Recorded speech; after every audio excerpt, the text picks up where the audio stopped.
اب چورن بیچنے کے لیے کوئی اور چیز بچی نہیں ہے. اگر چورن بیچنے کے لیے کوئی اور مٹیریل ہوتا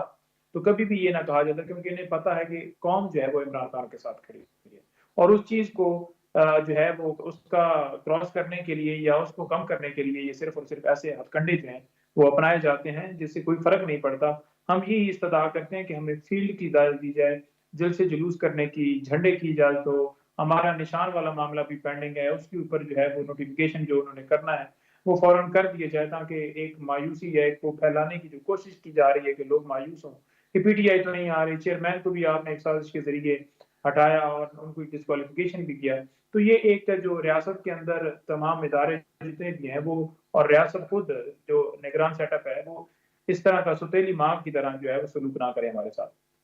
صحیح. پنجوتا صاحب یہ فرمائیں کہ جو لوگ آپ کے اس وقت روپوش ہیں وہ تو اسی حالت میں الیکشن کنٹیسٹ کریں گے، لیکن جو لوگ اشتہاری ہو چکے ہیں جیسے زلفی بخاری اشتہاری ہو چکے ہیں، کچھ اور لوگ ہیں روپوش بھی ہیں اور اشتہاری بھی ہیں، تو کیا اشتہاری شخص جو کہ عدالتوں کو مطلوب ہوگا وہ الیکشن کنٹیسٹ کر پائے گا؟ اس کے کاغذات نامزدگی مسترد نہیں ہو گئے؟ دیکھیں بات یہ ہے کہ پہلے یہ لوگ اشتہاری ہوئے کیوں، یہ دیکھنا پڑے گا. اگر اس کے بیک گراؤنڈ پہ جائیں تو اشتہاری اس وجہ سے ہوئے کیونکہ اگر کوئی عدالت کے اندر کسی جگہ کے اوپر پولیس کے سامنے سرنڈر کرتا ہے تو دوران حراست اسے نامعلوم لوگ لے کر چلے جاتے ہیں اور اس کے اوپر تشدد کرتے ہیں، پھر پریس کانفرنس کرواتے ہیں، اسے لٹکاتے ہیں، ننگا کرتے ہیں. وہ تو کیا کیا بتانا ہے آپ کو. لیکن اس ساری صورتحال کو مد نظر رکھتے ہوئے جو اس وقت پریس کانفرنس کر گئے تو باقی جو بچے تو وہ سائڈ پر ہوئے اس وجہ سے کیونکہ یہاں پر اگر عدالت حکم دیتی ہے کہ آپ نے اس شخص کو مزید کسی مقدمے میں گرفتار نہیں کرنا تو اس حکم کی تکمیل نہیں کی جاتی. آج میں دیکھ رہا تھا کہ ایک آرڈر آیا ہے. لیکن وہ تو جودا صاحب وہ تو ہوا اس سے پہلے، عدالتوں نے کہا کہ گرفتار نہیں کرنا، لیکن جیسے ضمانت ہوتی ہے پھر گرفتار ہو جاتے ہیں. جیسے علی محمد خان 8 دفعہ یا 7 دفعہ گرفتار ہوئے، اسد کیسر تیسری دفعہ ہو چکے ہیں، شہریار افریدی بار بار ہوئے. تو اگر آپ کو ضمانت مل بھی جائے گی اس مقدمے میں جس میں آپ اشتہاری ہیں تو کسی اور مقدمے میں گرفتاری ہو سکتی ہے. میں وہی گزارش کر رہا ہوں نا کہ یہاں پر اگر ایسا کورٹ کے اندر پیش ہو اور عدالت کے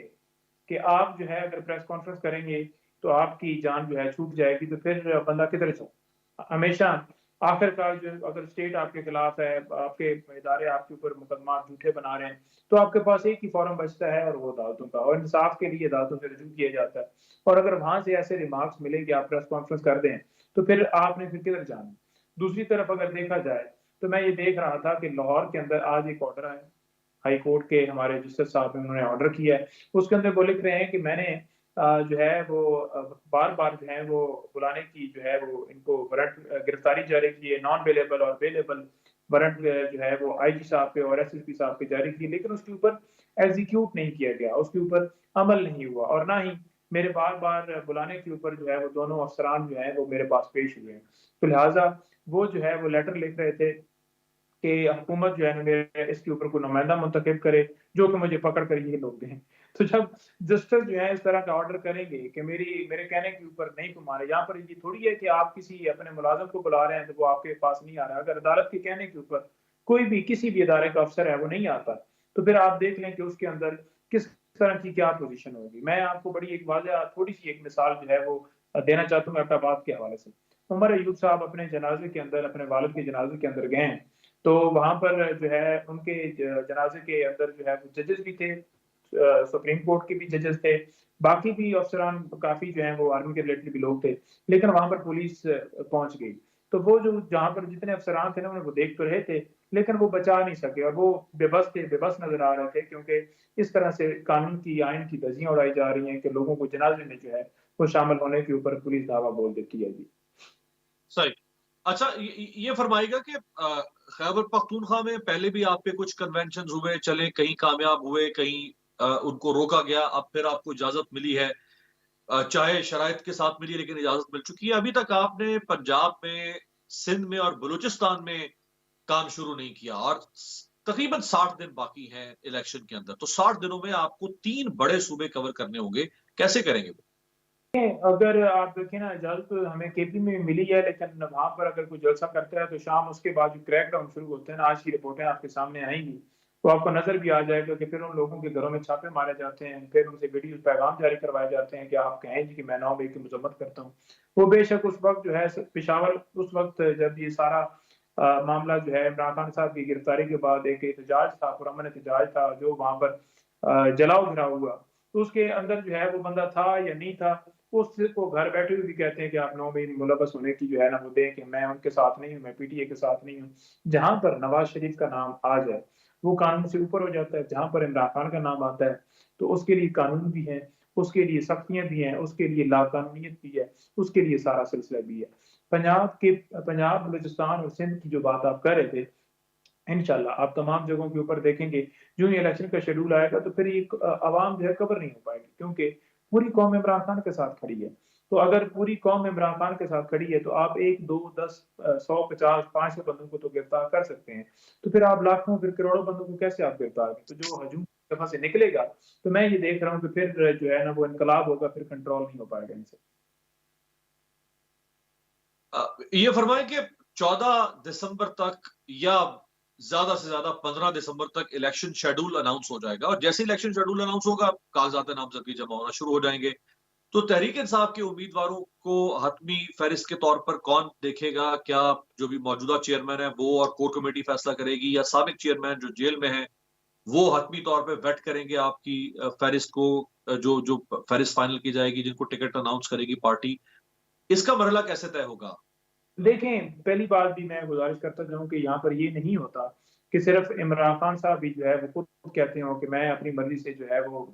یہ بھی میں لوں گا یہ بھی میں لوں گا، بلکہ ایک مکمل مشاورت ہوتی ہے۔ ہماری پاکستان تحریک انصاف کی کور کمیٹی یا خان صاحب نے جو ٹیم بنائی ہوئی ہے وہ باقاعدہ طور پر اس کے اوپر جو ہے بات چیت کرتے ہیں تمام حلقوں سے، وہاں پر جو ریجنل صدور ہیں، ڈسٹرکٹ کے صدور ہیں یا نیچے تحصیل لیول تک وہاں لوگوں سے رپورٹیں منگوائی جاتی ہیں، اور پھر وہاں سے نام جو ہے اوپر آتے ہیں، 2 2 3 3 4 4 5 5 جیسے نام بھی آتے ہیں، تو ان میں سے چوز کیے جاتے ہیں کہ یہ نمبر 1 ہے، یہ نمبر 2 ہے۔ تو ایک پورا پروسیس ہے، وہ پروسیس فالو ہو کر یہاں پر ڈسکشن ہوتی ہے پاکستان تحریک انصاف کے جو رہنما یہ کمیٹی بنی ہوئی ہے، پھر خان صاحب کو ریکمنڈیشن بھیجی جاتی ہے کہ یہ سر ہیں۔ تو اس میں سے ایسا ہوتا ہے کہ خان صاحب خود بھی بہت زیادہ، کیونکہ لوگوں عوامی آدمی ہیں تو وہ پہلے بھی ایک ایک کہیں ایسے ہلکے آتے ہیں انہیں خود ہی پتا ہوتا ہے کہ اس جگہ پر تو وہ ہے، تو وہ ہمارے ساتھ تو اتنے ٹائم سے کھڑا ہے، اور وہ ہمارے ساتھ اس نے یہ جگہ کے اوپر یہ کیا، تو وہ ایک ایک چیز جو ہے ان کے نوٹس میں ہے، پارٹی کے نوٹس میں ہے، اور انشاءاللہ ہمیں لائے عمل کے حوالے سے کوئی مسئلہ نہیں ہے، ہمیں فیلڈ کا مسئلہ ہے، جھنڈے کی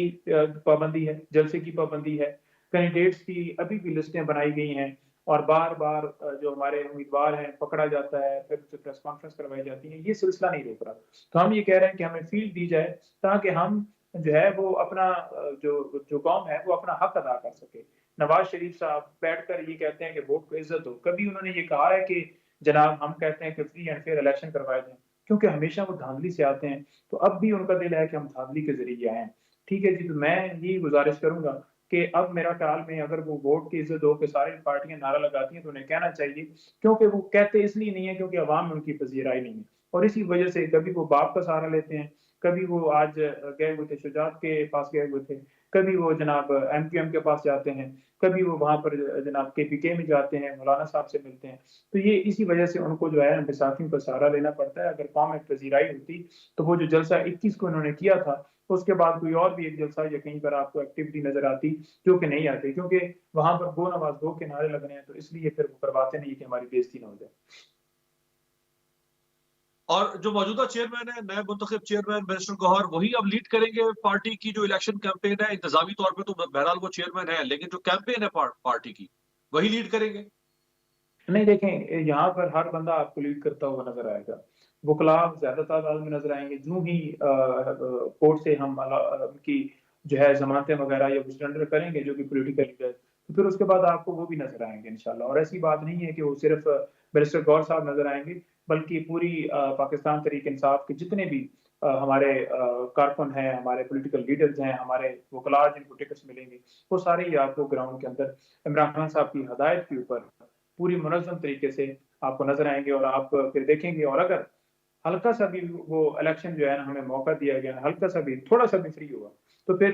بلہ ہی بلہ آپ کو نظر آئے گا انشاءاللہ۔ جی، بہت بہت شکریہ نعیم حیدر پنجھوتا۔